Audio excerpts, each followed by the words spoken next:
Applause, flashbulbs, tears. She stood at the podium in her crisp black robe, beaming like she owned the room. And most of all, she said into the mic, voice thick with pride, "I want to thank our parents for giving me the freedom to succeed." The crowd clapped. She turned slightly, eyes grazing over me. Unlike my sister, who chose a different path, a beat, a fake smile, a knife in the gut dressed as gratitude.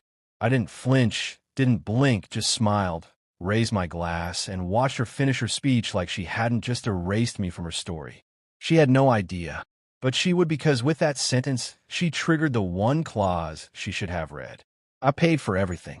4 years of undergrad, 3 years of law school, books, rent, laptop, bar prep. Every dollar came from me, not from our parents who spent their retirement fund on golf clubs and home renovations. From me. But I didn't mind. Not at first. She was 18 when she cried to me about wanting a future. She just found out mom and dad had emptied her college savings for a timeshare. She looked so small, so broken. I told her I'd help, but I wasn't stupid. I drew up a private contract, one she signed, barely skimming the fine print.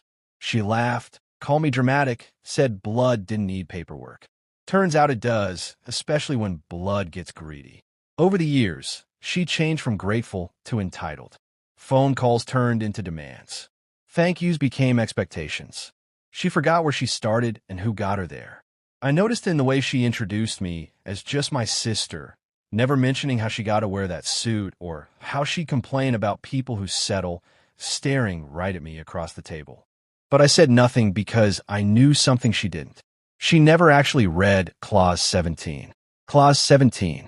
Any public statement by the borrower that defames, discredits, or disrespects the lender before the completion of repayment shall be considered a breach of contract, triggering immediate full repayment, plus interest and penalties. Calculated, precise, binding, enforced the moment she spoke those words into that microphone. The next morning, I filed the breach with my attorney. The one I used to bill my firm, the one she'd interned for and had no idea worked for me.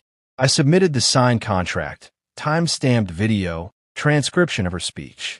By the end of the week, she got the notice. Repayment due in full, 30 days. No extensions, no grace, just consequence. The first call came at midnight. I didn't answer. The second the next morning. Voicemail, panicked voice, fake tears. It was just a joke. I listened once, then forwarded it to my attorney for record keeping. 3 days later, she emailed asking for a meeting. I agreed. We met at the cafe, where she used to beg for textbook money. She wore a fitted blazer, still clinging to the pride she'd stood on. "You're serious about this?" she asked. I sipped my coffee. "Clause 17, I said. Her jaw tightened. I was thanking her no, I interrupted. "You erased me. You humiliated me. You turned your success into a weapon." She blinked. "I didn't mean to, but you did." She offered partial repayment, said she'd do it in installments. I reminded her that clause triggers full repayment, penalties included. "You'd ruin me," she whispered. I leaned in. "You ruined us." I just returned the favor. She didn't have the money. Her fancy job offer revoked after I sent them a link to the Bar Association Code of Conduct with her little speech. Turns out contracts matter, even to lawyers, especially to ones who never saw the trap they signed years ago. Last I heard, she sold her car, moved back in with our parents. They tried to call me, too. Left voicemails about family forgiveness. I sent them a copy of the contract.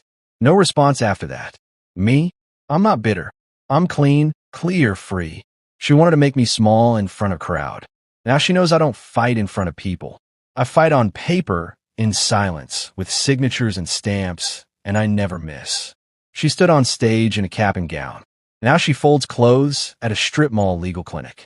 All because she thought I was trapped. Turns out she signed the cage herself.